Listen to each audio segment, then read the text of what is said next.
Buenas tardes a todos los asistentes de este curso. Mi nombre es Pablo de Ríos, soy ingeniero agrónomo, parte del grupo de investigación de Alejandro Pérez Pastor de la Universidad Politécnica de Cartagena, y hoy nos toca moderar este bloque relativo a la fertilidad del suelo y relativo a todos los parámetros que vemos en él en la agricultura. Sin más preámbulo, los voy a dejar con Maribel Hernández. Ella es perteneciente al grupo Armando Álvarez, una empresa de origen español, presente en 115 países, compuesta por 18 empresas, y que ya tiene más de 60 años en el rubro de la agricultura y en otras áreas. Principalmente se dedican al tema del embalaje, al uso de envases más ligeros y multicapa. Tienen también su grupo de agricultura con protección de cultivos, acolchados, tipos de colores, lo que Maribel nos va a explicar ahora, y con un alto enfoque en ecodiseños y en una economía circular del plástico. Así que ahora vamos a darle pie a Maribel para que nos explique, nos cuente un poco sobre lo que está haciendo la empresa en relación a esto. Así que Maribel, tienes la palabra. Muchísimas gracias, Pablo, por la presentación. Buenas tardes a toda la audiencia. Como dice Pablo, trabajo en el grupo Armando Álvarez. Fabricamos, bueno, como ha mencionado, tenemos muchos sectores.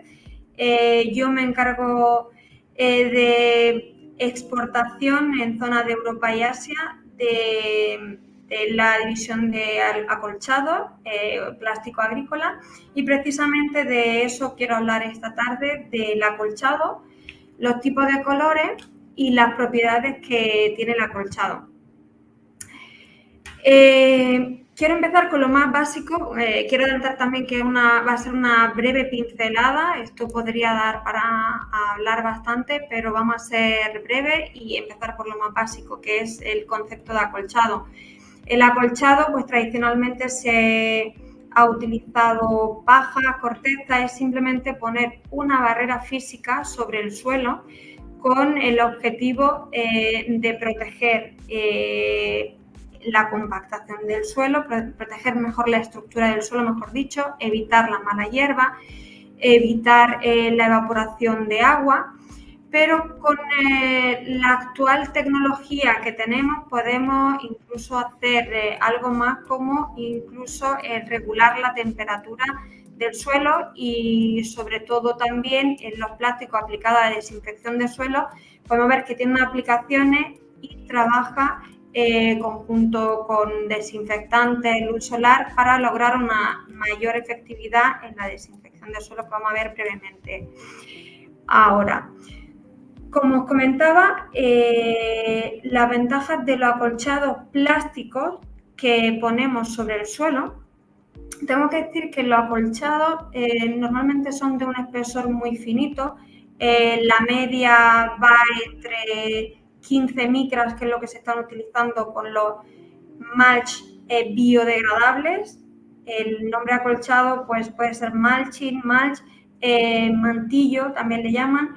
Tenemos los biodegradables desde 10-15 micras hasta los filmes que se utilizan para frutales hasta 100 micras. Y o ancho, normalmente cubrir el camellón, aunque hay ahora una tendencia diferente que es para cubrir toda la superficie del suelo.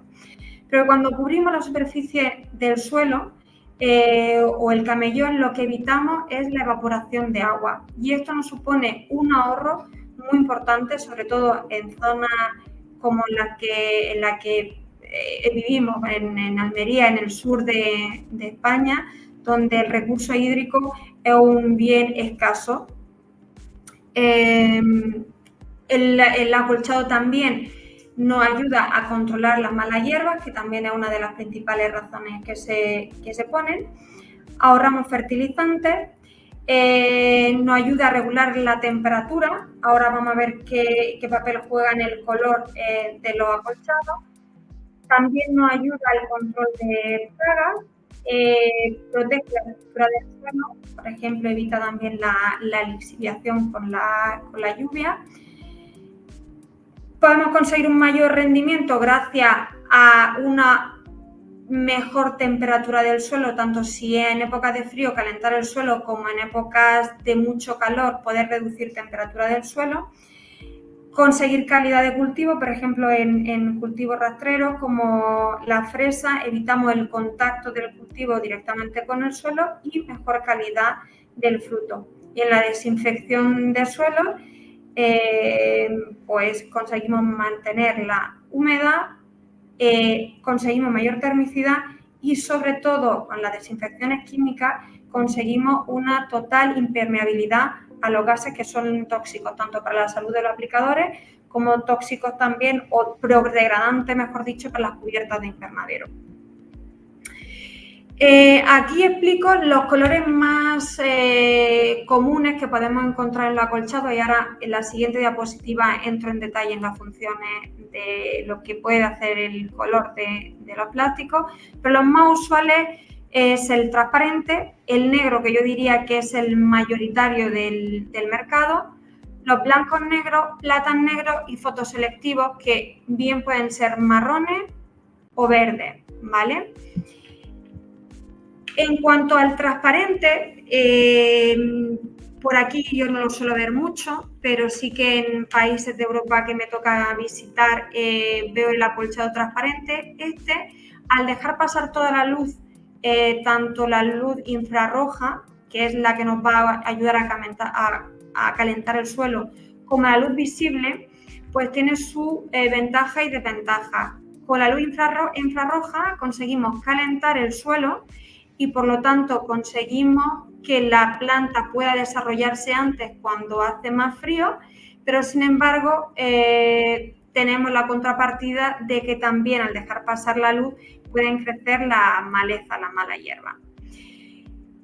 ¿Cómo conseguimos evitar ese crecimiento de mala hierba? Con un film totalmente opaco como el negro y que por eso es el más extendido, aparte también que es uno de los de precio menor.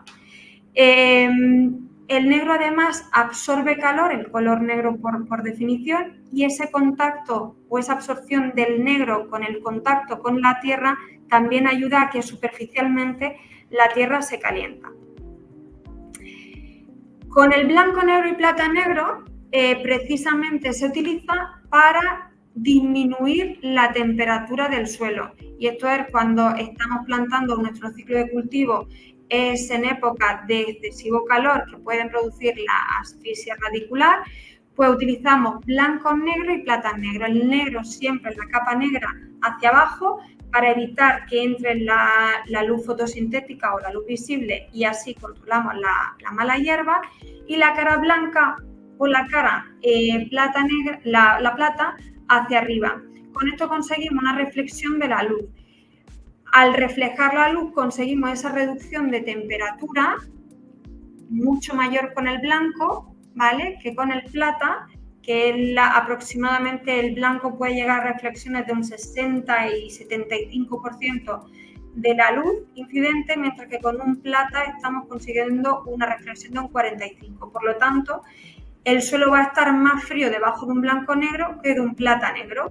La planta puede estar más cómoda en zonas de mucho calor. Sin embargo, el plata negro aparte tiene otra función, que al reflejar parte del espectro UVA crea lo que se llama un efecto oscuro con los insectos, dejan de pulular alrededor de las plantas y por lo tanto hay menos transmisión de virus. Luego tenemos el fotoselectivo verde o marrón, que aparte de reducir el impacto visual por fundirse más con el paisaje y medio ambiente, hace una función entre el transparente y el negro. El transparente porque nos ayuda a calentar el suelo. El fotoselectivo verde lo que hace es dejar pasar la luz infrarroja, calentando el suelo menos que el transparente, pero está cortando la luz visible como si se tratara de un negro y controla las malezas. Y por último, tenemos los films de tratamiento de suelo, que aquí encontramos los plásticos de solarización, y los plásticos TIF, que son los totalmente impermeables, para las desinfecciones de suelo anaeróbicas en ausencia total de oxígeno y para las desinfecciones químicas para controlar todos los gases y mantenerlos debajo del plástico.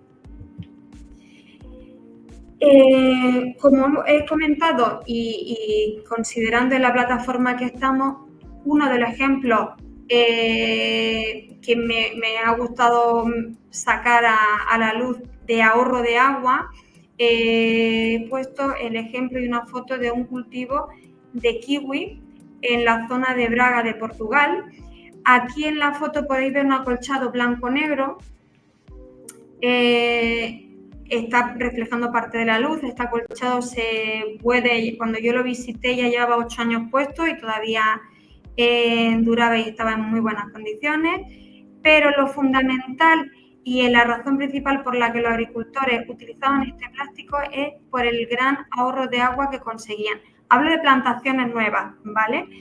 En el primer año conseguían reducir la necesidad de agua en un 70%, en el segundo un 50%, tercero 30% y ya a partir del tercer año calculaban que el ahorro de agua estaba en torno al 25% porque ya la planta empezaba a producir los frutos y las necesidades de agua eran mayores.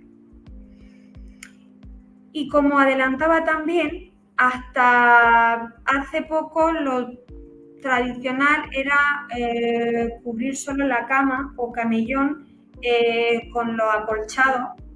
El negro, digamos, es el principal, el más extendido, pero en los últimos años la tendencia es a cubrir toda la superficie del suelo, sobre todo porque conseguimos evitar aún más la evaporación en las zonas de los pasillos y así también con esto logramos controlar algo mejor la humedad relativa del ambiente, por lo que también reduce la incidencia de botrytis u otro hongo. Y en el tratamiento de suelo, que adelantaba antes, pues el plástico y el agua juegan un papel fundamental. En la solarización hablamos de un proceso físico en el que necesitamos mucho calor, agua hasta máxima capacidad de campo y un plástico que retenga todo ese calor. La desinfección química, un plástico totalmente impermeable, y la desinfección anaeróbica, otro plástico totalmente impermeable, y en ambos casos también el agua va a servir de conductor de parte del calor y también de generar una porosidad en el suelo para que esas sustancias tóxicas que se generan tanto por la aplicación de químicos como de la descomposición anaeróbica de la materia orgánica puedan resultar letales a los patógenos del suelo. Entonces, aquí vemos algunos ejemplos de solarización que, como comentábamos, sobre todo va a matar patógenos del suelo, pero sin embargo, en la solarización mantenemos a los termófilos, a la presencia de microorganismos buenos. Es más económica, resulta muy económica, muy ecológica.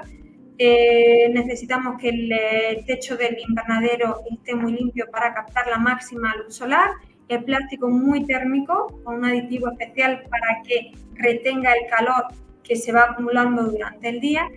Y aquí el plástico lo que está haciendo también es que cuando regamos a capacidad de campo, mantener ese agua que va a servir de conductor del calor, de ese calor que resulta letal para los patógenos del suelo. Este plástico se mantiene entre 4 y 6 semanas para que la desinfección sea efectiva y, como sabéis, estamos ahora en época de solarización desde finales de mayo y principios de junio hasta aproximadamente primero o mediados de julio.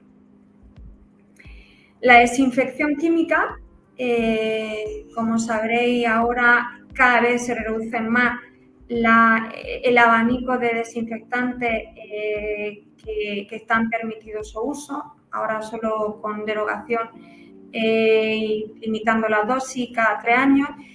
Y una de las medidas fundamentales es el uso de plásticos TIF, que son plásticos totalmente impermeables.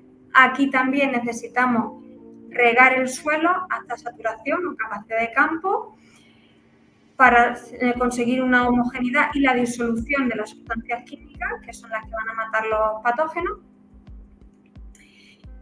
Y en este caso se mantiene durante unas 3 semanas o 10 días según recomendaciones del fabricante de los químicos. Esta desinfección se puede aplicar, como veis aquí en la foto, o bien en toda la superficie del suelo, que es lo más común dentro de invernadero. Se suele utilizar plásticos de grande ancho, o la aplicación en camellón. Se puede hacer tanto la aplicación del desinfectante por inyección o por fertirrigación. El TIF se puede instalar a la vez que se va inyectando, o se instala el TIF y a continuación se aplica el desinfectante. Y mientras que en el caso de la aplicación de todo el suelo, el plástico, como comentaba, se mantiene solo lo que es la duración de la desinfección, 10 días, 3 semanas, en este caso del camellón aprovechamos el uso del plástico que estamos utilizando para desinfección para luego hacerle un agujero, dejamos las perforaciones del marco de plantación, dejamos que se liberen esos gases y este mismo plástico se puede utilizar durante todo el ciclo de cultivo, o bien en color negro, blanco-negro, plata-negro, como comentaba antes, para esos objetivos que queramos conseguir de regular el crecimiento de mala hierba o regular la temperatura, pero todos juegan el papel fundamental de evitar la evaporación de agua. Y en el caso de la biofumigación o desinfección anaeróbica, que es un tratamiento de suelo que empezó en los últimos años, pues básicamente lo que se consigue es que con la aplicación de materia orgánica en un suelo que también esté hasta saturación, irrigado hasta saturación o capacidad máxima de campo, se cubre con un plástico totalmente impermeable y en ausencia de oxígeno empieza una descomposición de sustancias tóxicas que son las que matan a los microorganismos, ¿vale? Aparte también se restablecen ciertos nutrientes en el suelo, cierta composición química gracias a ese aporte de materia orgánica. Y simplemente hacer una mención a que los acolchados biodegradables no son plásticos. Hay cierta confusión en el mercado cuando hablamos de oxodegradables, que había hace unos años que están prohibidos en muchísimos países porque era plástico que se descomponía, pero cuando hablamos de acolchados biodegradables no tiene un origen plástico, tiene un origen orgánico y al degradarse en el suelo, porque esto no necesita retirada, como sí necesitan los plásticos habituales, el biodegradable se degrada en materia orgánica, dióxido de carbono y vapor de agua. Y no resulta en absoluto contraproducente o tóxico para el suelo, sino que puede resultar, y lo es de hecho, beneficioso para el suelo. Con todas las ventajas que mencionábamos también en los acolchados plásticos, con el ahorro de agua, control de maleza y disponible en prácticamente todos los colores y con las propiedades que hablábamos de los plásticos tradicionales. Con esto creo que me he ceñido a los 15 minutos de presentación que teníamos. Quería simplemente dar esa breve presentación de lo que es un acolchado, de los tipos que hay. Hay algunos más, pero estos son los principales, y de sus propiedades. Si hay, puedo facilitaros mis datos de contacto y podemos resolver cualquier duda que tengáis. Muchas gracias, Maribel. Lo primero de todo por la importante información, muy útil, y por haberte ceñido perfectamente al tiempo. Muchas gracias.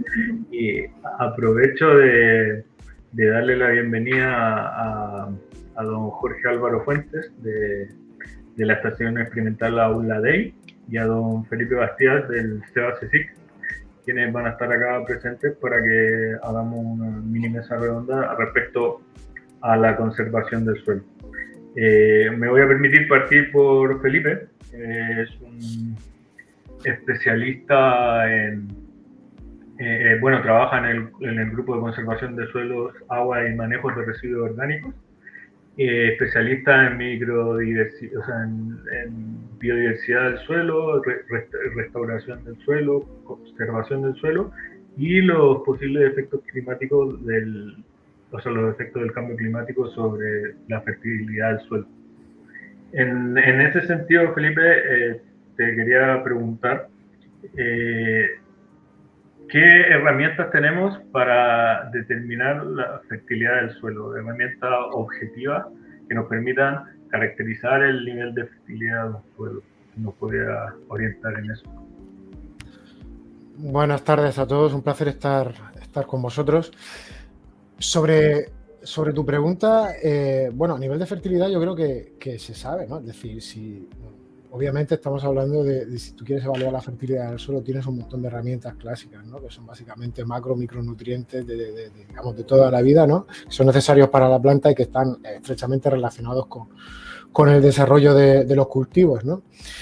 Quizás donde habría que incidir más, a lo mejor en relación a tu pregunta, Pablo, es en criterios de salud del suelo, ¿no? Porque es algo es algo donde la Unión Europea está cada vez más metida de lleno y nos vamos a obligar todos, ¿no? a tener en cuenta indicadores de salud del suelo. Sabéis que hay una nueva directiva aprobada desde hace unos meses.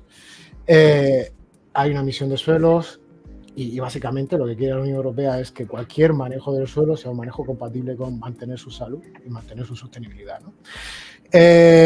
Claro, para eso ya no solo bastan indicadores químicos relacionados con la fertilidad del suelo, ¿no? Sino que además necesitamos incluir la salud del suelo. Es algo complejo, ¿no? No es una definición sencilla, básicamente es el conjunto de indicadores físicos, químicos y biológicos, ¿no? Que facilitan que el suelo funcione. Es decir esto y decirlo todo es prácticamente lo mismo, es muy amplio, pero es muy holístico. Si uno quiere tener en cuenta, quiere evaluar la salud del suelo, no se puede ceñir solo a una clase de indicadores, tiene que trabajar a nivel químico, con indicadores como los que he comentado. Tiene que trabajar a nivel físico, por supuesto, indicadores como la estabilidad de regado, la estructura del suelo, la textura, la densidad del suelo.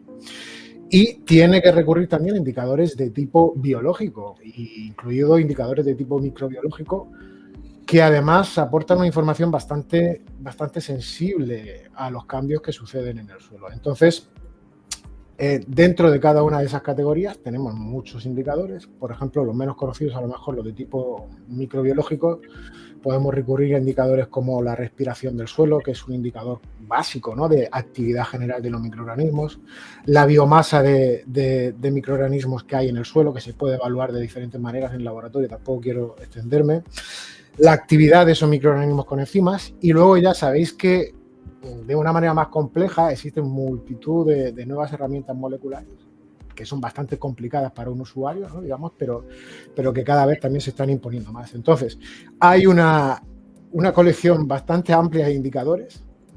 No es fácil seleccionarlos, pero lo que sí que es importante es que se tengan en cuenta varios de ellos. Uno no puede evaluar la salud del suelo solo con un indicador. Es erróneo. Es decir, tú puedes tener un suelo, por ejemplo, contaminado con hidrocarburos, medir el carbono orgánico, que es un indicador muy bueno de salud, y tener más carbono orgánico del suelo, pero eso no quiere decir que ese suelo esté sano, ¿de acuerdo?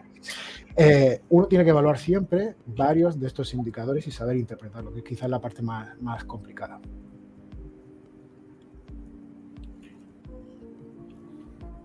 No sé si me dejo algo, Pablo, alguna cosa. Sí, perfecto. Nosotros, claro, nos enfocamos mucho en este concepto que es del suelo vivo y claro, que engloba lo que tú antes habías mencionado. Voy a volver a preguntarte, porque sé que estamos un poco cortos de tiempo, y aprovechar tu presencia aquí. Y en ese sentido, la actividad enzimática, yo creo, bueno, hay muchas enzimas que se pueden medir, pero creo que la que más se usa ampliamente es la actividad de la deshidrogenasa. Y la siguiente pregunta va enfocada un poco a qué efectos podría tener, efectos positivos sobre la microdiversidad del suelo, el proteger el suelo con este tipo de acolchado. Me imagino porque hay muchos factores que te afectan, ya sea el contenido de agua en el suelo, la temperatura, que modifican las condiciones normales del suelo, y si pueden tener un efecto positivo sobre este. Sí, sobre tu primera pregunta, ¿no? La más metodológica, ¿no? El tema de la deshidrogenasa. Se usa y lo usábamos mucho, lo seguimos usando, pero lo usábamos más en el pasado. Y es por una cuestión puramente metodológica. La deshidrogenasa es una reacción enzimática que utiliza un efector de electrones que es poco afín por él. Entonces, si yo tuviera que recomendar un indicador de actividad microbiana, sería la respiración del suelo. Y la respiración del suelo se puede medir de diversas maneras, pero para mí es el mejor indicador. Puedes recurrir a medida en campo, que es lo más real, obviamente, y lo más idóneo, pero cuando tienes muchas muestras puede ser complicado, ¿no? Puedes acudir a medidores de infrarrojos o a cromatografía de gases, pero te da una idea muy, muy real y además digamos, la actividad que tienen los microorganismos, y además tiene una cosa muy buena, y es que está conectada con la mineralización de la materia orgánica. Y esto a su vez está conectado con temas de cambio climático, desprendimiento de gases de efecto invernadero, que Jorge conoce mejor que yo, etcétera, etcétera. O sea, es una medida bastante holística, ¿de acuerdo? Sobre la segunda parte, obviamente sí, es decir, lo que ha comentado Maribel de temas de acolchado, vamos a ver, cualquier práctica agraria, al final que se haga en el suelo, tiene un impacto en la microbiota del suelo. Es difícil que no tengas un impacto en la microbiota del suelo realmente, ¿no? Pero ese término de impacto no tiene por qué ser peyorativo y estamos muy acostumbrados a asociar impacto a algo negativo y no siempre es así, ¿no? Es decir, cuando tú haces un acolchado, Manuel lo ha explicado, y además aplicas materia orgánica, hemos tenido resultados, venimos de hacer varios proyectos live, etcétera, etcétera, donde vemos que el efecto netamente es positivo sobre la fertilidad y sobre la salud del suelo, incluyendo aspectos microbianos. Por ejemplo, la subida de temperatura que hay con un acolchado, si va acompañado de materia orgánica, que suele ser algo bastante deficitario en los suelos del sureste español, suele venir acompañado de una respuesta bastante positiva por parte de los microorganismos, es decir, aumenta su biomasa, aumenta su actividad. Cuando se habla del término desinfección del suelo, ¿no? Ahora tenemos muy claro que en el suelo la gran parte de los microorganismos que hay son positivos, ¿no? Pero esto lo tenemos claro ahora. Si tú haces esta pregunta en la calle hace 10, 15 años, los bichos son todos malos, no queremos ningún bicho. Eso no es así, ¿sabes? Sabemos hoy en día que eso no es así. Entonces, cualquier técnica, por ejemplo, de las que ha mencionado de desinfección, para cargarse a un patógeno, tendría que ser compatibles con mantener el resto de microorganismos. Claro, eso no es sencillo, porque si tú haces un acolchado, tú aumentas la temperatura, vas a reducir la cantidad de microorganismos, entre ellos, por ejemplo, muchos hongos patógenos, ¿no? Que son muy sensibles a estos cambios de temperatura y de humedad, pero también puedes afectar a otra parte de los microorganismos, ¿no? La realidad es que en 1 gramo de suelo pueden vivir unas 10.000 especies de microorganismos, ¿de acuerdo? Entonces, por suerte, ningún tipo de acolchado, por lo menos que yo haya visto, esteriliza completamente el suelo, por suerte. Es decir, consigue reducir la carga de los patógenos, que en un momento dado están muy desarrollados, pero nunca se esquilma completamente la comunidad microbiana del suelo. Y esta es resiliente, esta luego se va a recuperar, sobre todo, como digo, si aportas materia orgánica. Un claro ejemplo de esto sobre desinfección del suelo, que no es con acolchados, es una cosa que hicimos en un proyecto que acabamos de terminar, un live, con utilización de ozono. Es bastante complicado manejar el ozono, ya lo sabéis. A nivel quirúrgico se utiliza mucho, por ejemplo, para desinfectar material quirúrgico, ¿no? Y en colaboración con gente del IMIDA, el centro aquí regional, lo que queríamos era evaluar su capacidad para desinfectar y para degradar pesticidas, ¿no? Claro, la principal duda, nosotros entrábamos en el proyecto en la parte de evaluación de la salud del suelo.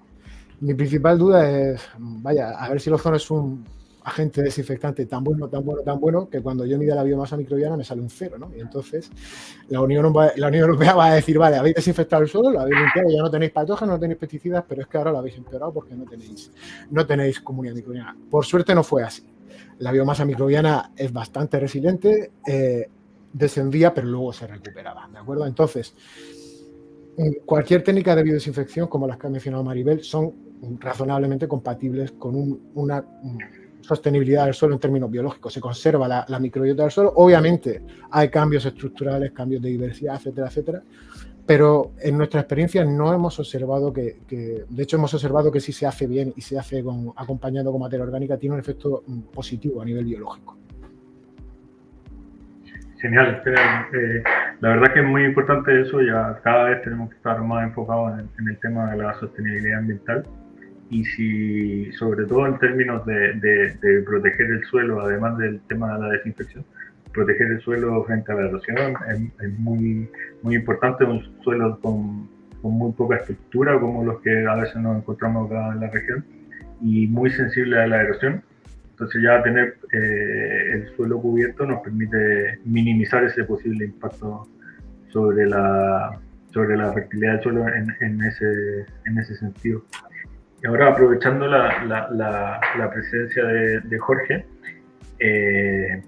también es algo que estamos midiendo mucho, que cada vez se pide más, y es la emisión de gases de efecto invernadero. En ese sentido, yo creo que el laboreo, y corrígeme tú por favor, es una de las actividades que más libera CO2 equivalente hacia la atmósfera. Y me imagino que al tener el suelo cubierto minimizas esa liberación a la atmósfera si lo cubres después de una aplicación. ¿Y qué efecto podría tener esta variación de la temperatura y contenido del suelo sobre la emisión de gases de efecto invernadero? Hola, ¿qué tal? Buenas tardes. A ver, cuando se habla de emisiones de gases de efecto invernadero, hay que tener en cuenta que estamos hablando de algo heterogéneo en el sentido de que comprende diferentes gases y cada gas tiene su origen, su dinámica, su impacto. Entonces estamos hablando, ya sabéis que hay 3 principales gases de efecto invernadero, que son el dióxido de carbono, el metano y el óxido nitroso por concentración. Y bueno, pues como veis, son 2 de ellos que vienen más de la, digamos, o están involucrados o son subproductos de la dinámica del carbono, y que es el metano y el dióxido de carbono, y hay uno que es el óxido nitroso que viene por la parte del nitrógeno, del ciclo del nitrógeno en el suelo. Por tanto, el ciclo del nitrógeno y el ciclo del carbono son 2 ciclos diferentes, aunque sí que es cierto que están completamente interrelacionados en los suelos, ¿vale? O en el continuo suelo, planta, atmósfera, ¿no? Que es el que estamos hablando aquí, ¿no? Por tanto, generalizar sobre todo cuando hablas en aspectos de gases de efecto invernadero, lo mejor es yo siempre recomiendo no generalizar, es decir, sobre todo cuando hablamos de prácticas de manejo, es decir, es muy difícil decir o identificar una práctica que realmente tenga un carácter mitigador en los 3 gases, ¿no?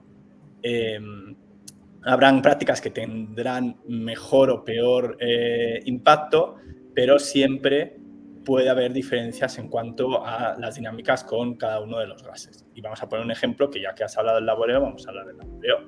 El laboreo, cuando hablamos del laboreo, para aquellos, bueno, que ya lo vimos en la clase que estuvimos hablando, una de las clases en las que estuvimos hablando de los sistemas de laboreo, que presentamos los sistemas de laboreo, y vimos que hay una serie de sistemas que se llaman sistemas de laboreo reducido o mínimo laboreo, que surgen a raíz de los años 30 del siglo pasado en Estados Unidos, fruto de esos episodios de erosión eólica tan importantes que tuvieron, el Dust Bowl, pues bueno, pues salieron de ahí, ¿no?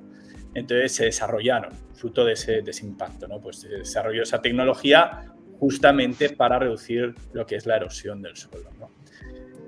Luego ya el objetivo principal y donde realmente son eficaces estos sistemas de laboreo reducido siembra directa es en reducir la erosión, es donde realmente son muy buenos, sin ninguna duda, o muy buenos sistemas, tanto erosión eólica como erosión hídrica, es decir, erosión debida al viento o erosión debida al agua. Ahora bien, si ya los valoramos en términos del efecto que tiene en mitigación, pues bueno, aquí hay más de qué hablar, ¿no? O hay más que discutir, básicamente porque tú puedes tener o podemos tener situaciones en las que el utilizar un determinado sistema de manejo del suelo, es decir, un sistema de laboreo reducido o de siembra directa en comparación con un laboreo más intensivo, puede ser que reduzca las emisiones de dióxido de carbono, pero a la par puede ser que o simultáneamente esté aumentando las tasas de emisión de óxido nitroso, por ejemplo, ¿vale? Eso va a ser un problema, porque puede ser que si solamente estudiamos o nos fijamos en lo que es en el dióxido de carbono, puede ser que lleguemos a la conclusión que esta práctica lo está haciendo bien y por tanto está mitigando lo que sería en términos de cambio climático, pero como no estamos también poniendo la mirada en el óxido nitroso, pues nos estamos dejando parte de la película que si integrásemos también óxido nitroso, veríamos a lo mejor que no lo está haciendo tan bien, e incluso que esa práctica no es una práctica que se puede calificar como una práctica mitigadora, sino que sería una práctica, todo lo contrario, que está contribuyendo al cambio climático, ¿de acuerdo? Por tanto, y esto se ha visto muy bien en los sistemas de laboreo. Los sistemas de laboreo se ha visto que bueno, que a lo mejor sí que lo que comentaba en términos de dióxido de carbono, que sí que puede ser que esté secuestrando carbono, pero a la vez está aumentando los niveles o las tasas de óxido nitroso. En términos de laboreo también, y en términos de prácticas de manejo, y eso sí que en la clase que tuvimos sí que hice bastante hincapié, las prácticas de manejo, cada práctica de manejo funciona o no funciona en función de una serie de condiciones o de factores, digamos, tanto bióticos como abióticos, que hace que esa práctica funcione o que no funcione. Además que funcione ya no solo en términos de impacto ambiental, sino también agronómicamente, ¿vale? En pocas palabras, o de manera, digamos, para entendernos, una práctica en unas zonas funcionará bien, pero puede ser que en otras zonas no funcione. Y el ejemplo, ya que has comentado, Pablo, los sistemas de laboreo, pues bueno, pues la siembra directa funciona y funciona bien en algunos sistemas, en muchas condiciones funciona bien, pero también hay en zonas en las que no funciona bien y en las que no es recomendable el ir a sistemas de laboreo reducido de siembra directa, sobre todo de siembra directa, ¿no? Por tanto, al final hay que tener un poco, como decía muy bien Felipe, esa perspectiva holística, ¿no? Y el integrar y el decir, evitar recetas, que es lo que yo siempre, evitar esas recetas que nos llevan un poco de la teoría, que luego nos llevan a en determinadas condiciones a fracasar, ¿vale? Entonces sí que hay que tener muy bien esa perspectiva en la que tengamos en cuenta una serie de factores tales como el clima, las propiedades del suelo, otras prácticas de manejo, además de la que quiero implementar, el manejo histórico que ha habido, es decir, una serie de factores que hay que tenerlos en cuenta a la hora de tenerlos en cuenta. Y yo creo que esto es un poco, y que me corrija Maribel también, en el tema de los acolchados. En los temas de los acolchados, que comentabas en la presentación, todo ese catálogo de diferentes acolchados y demás, puede ser que unos funcionen en función de las condiciones que tengas y puede ser que los mismos no funcionen en otras condiciones completamente diferentes, ¿no? Por eso que eso es absolutamente, y sobre todo en la agricultura no todo es 2 más 2. Y precisamente tenía unos clientes que nos preguntaban ¿cuánto se incrementa la temperatura con este acolchado con respecto a otro? Pues no hay una respuesta absoluta porque va a depender mucho del tipo de planta, si está produciendo sombra o no al suelo, de las condiciones ambientales que haya en ese momento, radiación solar y el tipo de suelo. Efectivamente no hay una respuesta categórica y en algunos sitios el mismo acolchado funciona mejor que en otro tipo de suelo. Efectivamente, no existen recetas, todo en la agricultura depende de, y no solo de un factor, sino que muchos. Y ahora quería hacer un poco de hincapié en la eficiencia de los acolchados para disminuir la incidencia de hierba espontánea o malas hierbas, como se dice. Pero sobre todo por un tema de que eso, por lo menos en la producción de cultivos leñosos, minimiza las aplicaciones de herbicidas y minimiza muchas veces el laboreo del suelo. Entonces, yo creo que es un impacto en tema de huella de carbono bastante considerable el quitarte esas labores de encima. Y la verdad que me ha tocado ver, yo he evaluado geotextil, o sea, de rafia de polipropileno, la verdad que no sale nada de mala hierba, muy bien. Y las labores se disminuyeron casi un 100% relacionadas a la mala hierba. Entonces, claro, va a depender de tu suelo o de tu condición agroclimática, cuánta incidencia tengas de mala hierba, pero sí es importante y voy un poco al tema que somos más especialistas nosotros en la conservación de agua en el suelo. O sea, hemos visto que el uso de acolchados te permite incrementar las tasas de fotosíntesis, las tasas de conductancia enzimática, el potencial hídrico de tallo del árbol en condiciones semiáridas o áridas como las que estamos acá, y te permite un poco generar un cultivo más resiliente al cambio climático expresado como reducción de agua disponible. Entonces, quería hacer hincapié en eso, que el acolchado es muy importante. Y ya siguiendo con un poco el tema de la sostenibilidad, te quería preguntar, Maribel, porque he visto que hace mucho hincapié en que tu empresa tiene un plan de sostenibilidad muy potente y de economía de circularidad del plástico. En este caso no estamos hablando de plástico, pero creo que es una visión, una misión de la empresa que está muy presente en todas las acciones que lleva. Si nos podías contar un poco de ello. Sí, efectivamente. Pues desde hace ya algunos años, yo creo que ya hablamos de unos 15 años, aunque ahora está más de moda hablar de los plásticos biodegradables. En agricultura ya se empezaban a fabricar hace unos 15 años y es verdad que ahora es cuando estamos más notando el crecimiento de la demanda.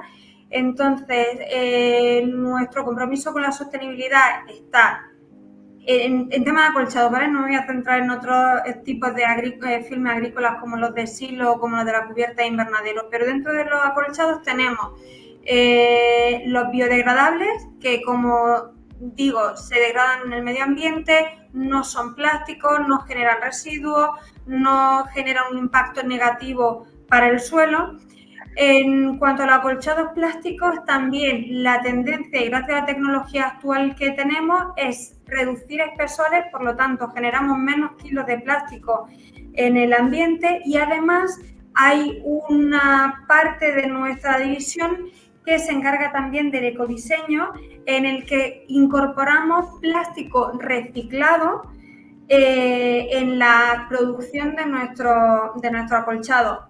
Y cuando digo plástico reciclado, digamos que tenemos también dos tipos de incorporaciones. El plástico postindustrial, es decir, el que no se ha utilizado en campo, pueden ser desechos nuestros que generamos de nuestra propia fabricación, que mientras que cambiamos colores y anchos, y ese plástico se vuelve a reciclar e incorporar en la fabricación, o plásticos postconsumo, es decir, el plástico que se retira del campo, se limpia, se recicla y esos pellets de un plástico ya reciclado se vuelven a incorporar en el plástico. También, aparte, nuestro grupo tiene una empresa de biomasa, y por lo que conseguimos neutralizar nuestra huella de carbono, así que estamos muy comprometidos con muchas más medidas en el sector también del packaging, de logística, de los hoteles, en el grupo, pero en los acolchados principalmente eso. Y también en los diferentes países en los que yo trabajo se hace también cada vez más hincapié en esa reducción de espesores, en esa retirada del plástico llevada a un punto de reciclable, y en todos los sitios. Y la pregunta que todo el mundo hace ahora, ¿este plástico es reciclable? Hay que decir que todos los plásticos que se utilizan en la agricultura son 100% reciclables, cuando tienen ese componente de polietileno, e incluso los PIF, que se podía cuestionar porque tienen una capa central barrera, de boache, esos también son reciclables. 100% porque el contenido es tan pequeño que no interfiere en la reciclabilidad del plástico. Genial, muchas gracias. Y yo sé que Felipe tiene tiempo limitado, así que le voy a hacer la última pregunta y ya te dejamos.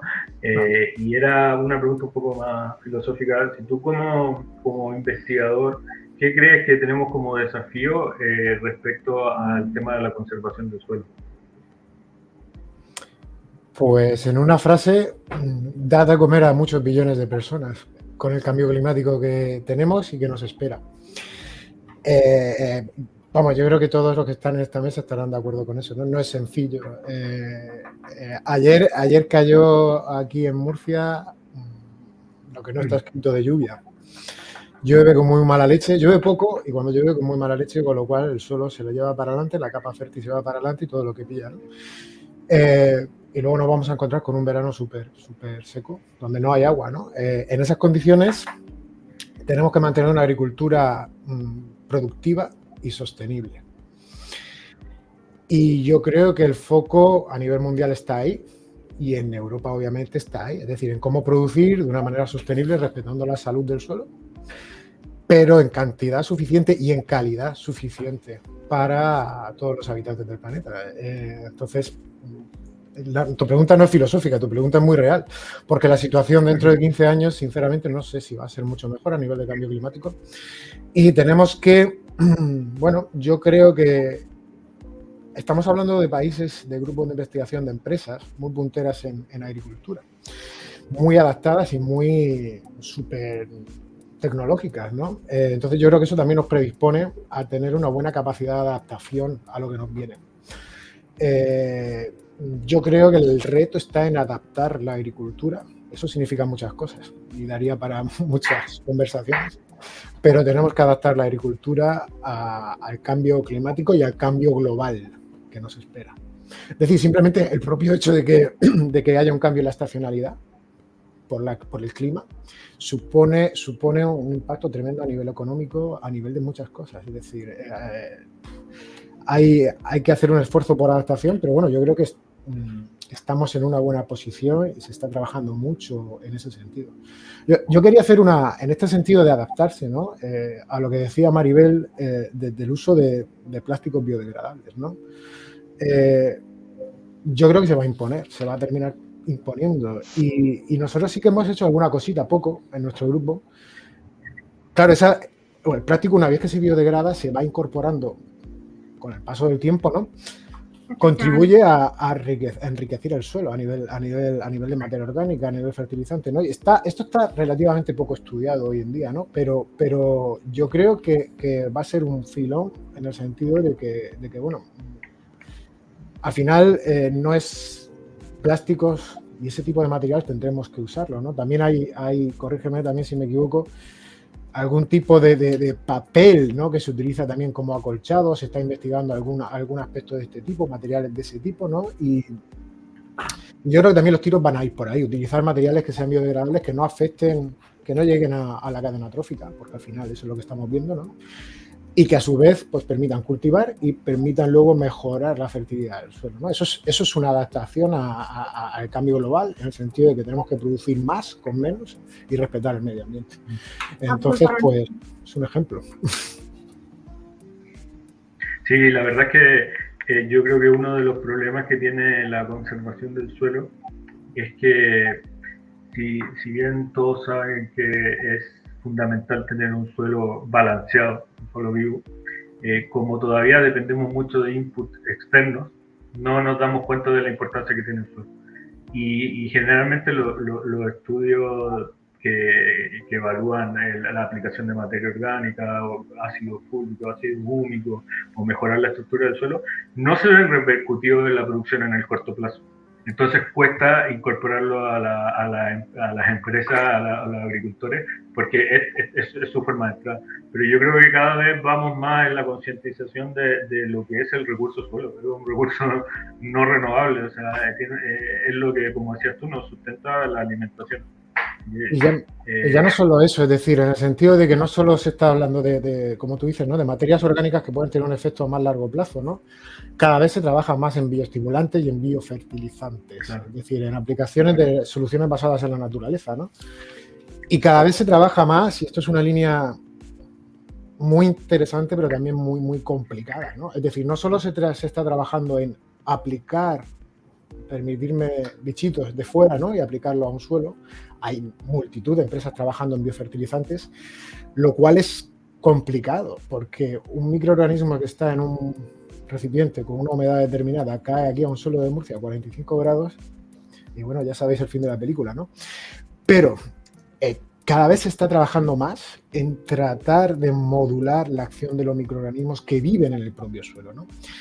Y eso es realmente complicado porque es de una complejidad la diversidad microbiana enorme, ¿vale? Entonces, un ejemplo, cantidad de fósforo que se ha fertilizado, ¿no? En suelos históricamente en el Mar Menor, sabéis que han recibido, es una agricultura en Almería también, una agricultura súper intensiva a nivel de fertilizantes. Ahora estamos concienciados que tienen que ser fertilizantes más sostenibles, pero tradicionalmente han sido y siguen siendo fertilizantes de tipo mineral. Muchas veces, por ejemplo, el fósforo se acumula en el suelo, ¿no? Se acumula en arcillas, en coloides, etcétera, etcétera. Ese fósforo se queda ahí de manera muy inerte. ¿Y si pudiéramos hacer que los propios microorganismos del suelo lo movieran hacia la planta? Es decir, supondría un ahorro ingente a nivel económico en términos de fertilizantes y un ahorro y un beneficio importante para la salud de los ecosistemas, ¿no? Pero no es sencillo. Si fuera sencillo ya se habría inventado, ¿no? Entonces, por ahí se está trabajando mucho y claro, el tema está un poco en hacerlo de manera balanceada. Lo decía antes Jorge. Lo que puede venir bien para una cosa, pues puede venir mal para otra, ¿no? El suelo, el tipo de suelo es determinante. Es decir, no es lo mismo jugar con un suelo con una textura arenosa que con una estructura arcillosa, con más, con menos materia orgánica. Las cosas hay que probarlas en multitud de suelos para que se generalicen, no es fácil, ¿no? Pero yo creo que estamos en una posición de parrilla muy buena para seguir investigando y para adaptarnos a lo que nos viene. Qué bien tener que, según la opinión de un experto, vamos bien encaminados. Por último, ya tenemos el foco donde lo debemos tener. Así que, Felipe, te doy las gracias por participar y muchas gracias por tus aportaciones y te reitero las gracias en nombre mío y del equipo, Alejandro. Muchísimas gracias por vuestra invitación y disculpad las prisas, pero es cosa de fuerza mayor. Muchas gracias. Un saludo a todos, Jorge, Maribel. Adiós, Felipe. Gracias. Adiós. Gracias. Bueno, allá dejando un par de últimas preguntas, quería preguntarle a Felipe, cuando pensando en cultivos leñosos, tengo el suelo cubierto, eso me limita también la incorporación de materia orgánica, ya sea restos de poda sobre la hilera, pero la aplicamos en las calles, entre la hilera, para disminuir la compactación del suelo por el uso de maquinaria, etcétera. Pero ¿crees que se puede eso suplir con la aplicación de ácido húmico, ácido fúlvico mediante fertilización? O sea, debe ser sí hay que hacerlo. La pregunta para quién es, Pablo, ¿para mí? Para ti, Jorge, perdón. Que no sabía si era para Maribel. A ver, yo lo que creo, a ver, el manejo de, digamos, de lo que es un suelo en cultivo leñoso, a ver, es tal y como dije en la clase, tiene su, no voy a decir su complicación, pero bueno, tiene su complejidad, ¿vale? Entonces, Maribel ha presentado toda esa tecnología basada en cubiertas inertes, en uso de plásticos y demás. Esa es una solución que está ahí. Yo entiendo, corrígeme Maribel, que eres tú realmente la experta de este tema, pero lógicamente entiendo que toda esta tecnología tiene un coste para el agricultor. Obviamente, claro. Obviamente. Por tanto, también asumo y entiendo que es sobre todo orientado a cultivos de alto valor, ¿no? Entiendo que es para una agricultura de alto valor. Sí, agricultura intensiva, sobre todo donde se está utilizando este tipo de acolchados con rendimiento alto. Efectivamente, no se está utilizando en cultivos extensivos, por ejemplo. Cultivo extensivo. Claro, yo voy ahí un poco a reivindicar justamente, además, te agradezco, Maribel, tus palabras, pues me las has dejado perfecto, porque yo vengo a reivindicar un poco ese manejo justamente en esas zonas donde este tipo de tecnología más avanzadas, como son las que presenta Maribel, no entran, y es en cultivos más de secano, más extensivo, pues estamos hablando de almendros, de viñedos de secano, pero todo de secano extensivo, olivo, el olivar. Claro, ahí también hay que manejar el suelo, y también tenemos y además fijaros que uno de los Maribel ponía en el punto más alto de ventajas del uso de esta tecnología de los plásticos es la acumulación de agua. Fijaros que yo asumo que en estas, que sobre todo por nuestras características mediterráneas, donde realmente los agricultores que realmente están utilizando estos acolchados plásticos es en sistemas donde se riega, es decir, sí. Por eso te digo que encima, que aparte... Con de riego y con una gestión precisa del agua.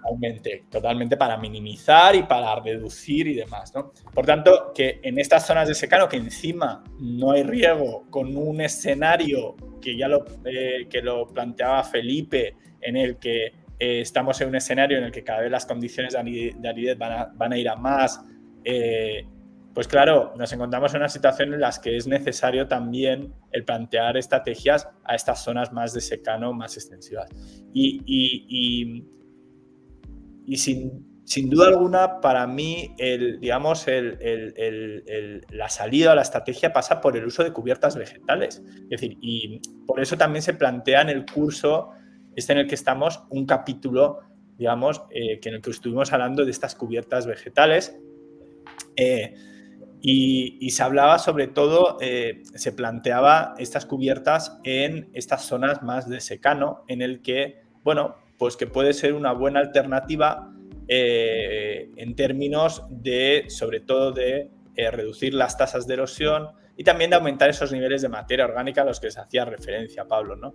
Entonces, es una manera natural, digamos, ¿vale? De aumentar esos niveles de materia orgánica y, tal y como decía Felipe, aumentar materia orgánica es sinónimo también de aumentar la salud del suelo, ¿no? Entonces, manejar estas cubiertas vegetales o implantar estas cubiertas vegetales no es tarea fácil, y esto se revisaba en el curso, en el capítulo en el que estuvimos hablando, que es complicado. Es complicado porque al final lo que estás haciendo es manejando dos cultivos simultáneamente a la vez, el cultivo principal, que sería nuestro cultivo leñoso, y el otro cultivo, llamémoslo cultivo, que es el cultivo cubierta, que también está simultáneamente y que está interaccionando con el cultivo principal. Eso en una cubierta inerte, como las que ha presentado Maribel, con un plástico, no tienes ese problema porque no hay una competencia. Pero en una cubierta viva, vegetal, en una zona de secano, ojo el manejo que haces de la cubierta vegetal, porque te está interaccionando y está compitiendo por los recursos, principalmente por el agua, con tu cultivo principal. También hay que decir, eso hay que tenerlo en cuenta. Hay que tenerlo en cuenta en el manejo que se va a hacer. Y el manejo es decir, la siembra, fertilización, en la terminación, principalmente estos tres aspectos de la cubierta.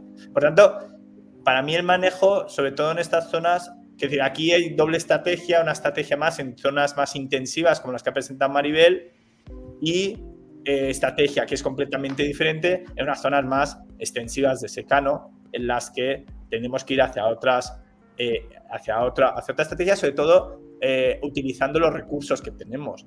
Y además, fijaros que se hablaba en el curso, en este capítulo hablábamos de que cuando plantamos cubiertas vegetales, puede haber cubiertas vegetales sembradas, manejadas, es decir, en el que tú vayas a una especie determinada o una serie de especies determinadas vegetales porque tienes un objetivo determinado, o puedes ir a una serie de cubiertas espontáneas en las que al final te están haciendo pues las especies más autóctonas y generando, digamos, unos bancos de biodiversidad que te va a proporcionar otros beneficios, ¿no? Al final.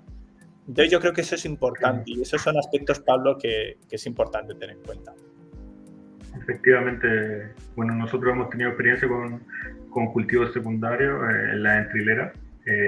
La verdad que mejora incluso el estado hídrico del cultivo principal, pero claro, hay muchos factores prácticos que tenemos que depurar. O sea, se te traslapa el periodo de cosecha del cultivo secundario con el primario, el paso de maquinaria, entonces tenemos que ir depurando.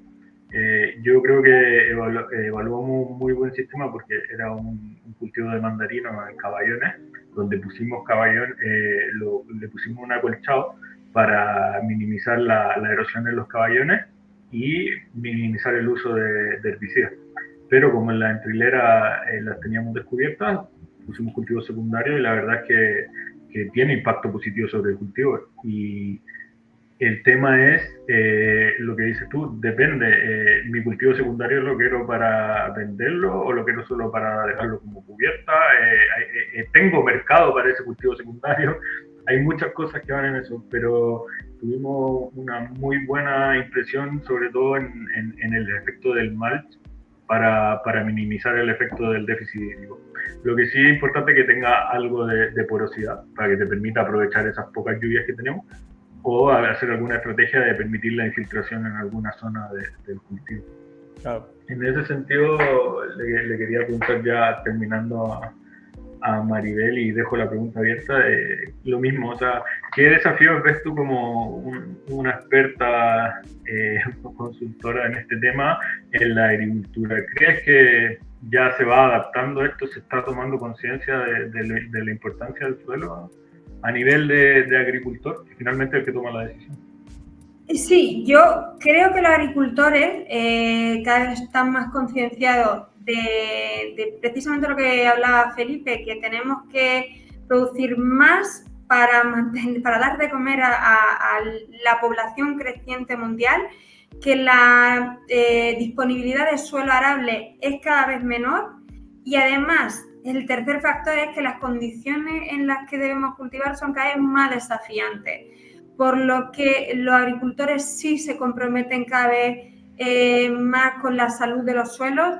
Lo que decíamos antes, he visto en los últimos años un incremento bastante importante, por ejemplo, del acolchado de biodegradable, sobre todo porque es complicado todavía la reciclabilidad, y para no contaminar los suelos, para mantener la salud de esos suelos, se preocupan de poner esa barrera física que hablábamos para conseguir las ventajas que decíamos: regulación de temperatura, mantener los nutrientes, evitar la erosión, y además en unas condiciones que aporte esa biomasa, esa materia orgánica extra para el suelo beneficioso, incluso aunque esté suponiendo algo más de mayor coste utilizando los filmes biodegradables.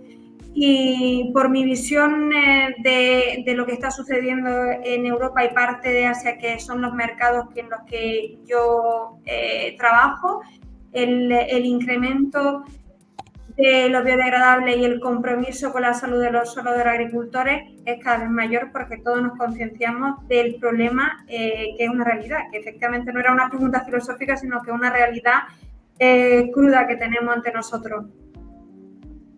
Perfecto, muchas gracias. Sí, yo creo que también, aparte de toda la innovación que pueden dar a las empresas y la investigación que podemos dar desde la academia y centros de investigación, es importante también tener políticas que hagan un ordenamiento territorial. O sea, hay que proteger los suelos. Yo creo que eso es fundamental. No sé qué visión tienes de ese ordenamiento tú, para terminar ya, Jorge. Hombre, está clarísimo, completamente de acuerdo con el comentario de Maribel, lo que ha dicho antes Felipe, sin duda. Es decir, que nos planteamos, estamos en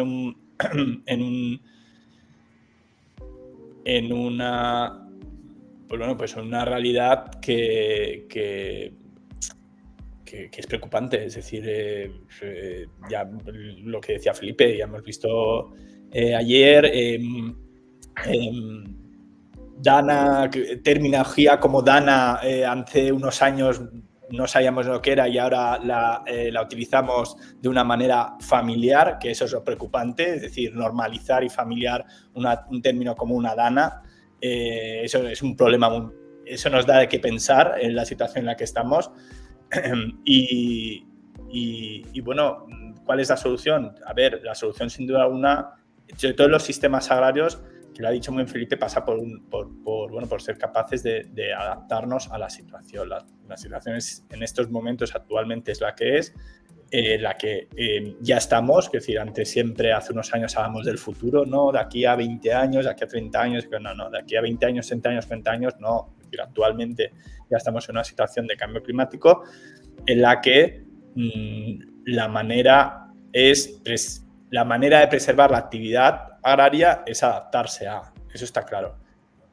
Y poner todos los esfuerzos en que la actividad agraria, a la vez que se adapte, también contribuya a mitigar esta situación. Tanto esa es para mí la situación que ha de ser, ¿no? Es decir, una situación de adaptación total, una adaptación local, porque ya sabemos que las estrategias de adaptación son local, es decir, lo que va a funcionar en Zaragoza puede ser que funcione o que no funcione en Zaragoza, en Murcia.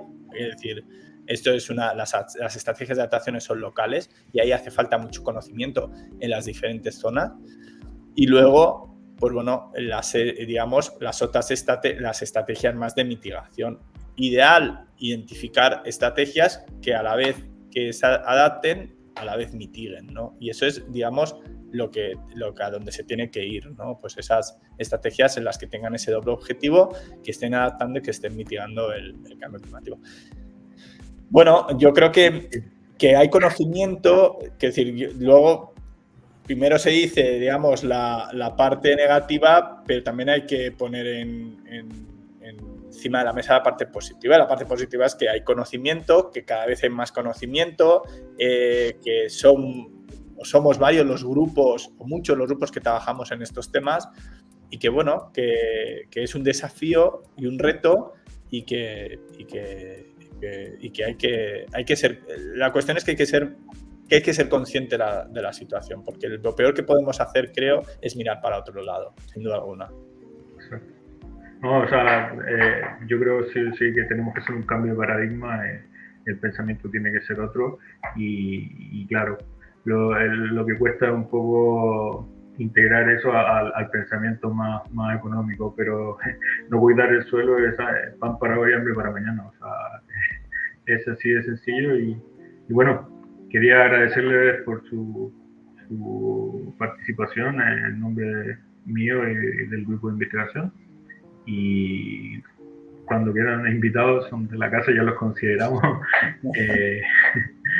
Maribel, si después, si no hay problema, puedes compartir la presentación con Alejandro o cualquiera del grupo, sí. Lo agradeceríamos. Y te dejo la palabra si quieres dar alguna palabra final y ya nos vamos despidiendo de todos los alumnos.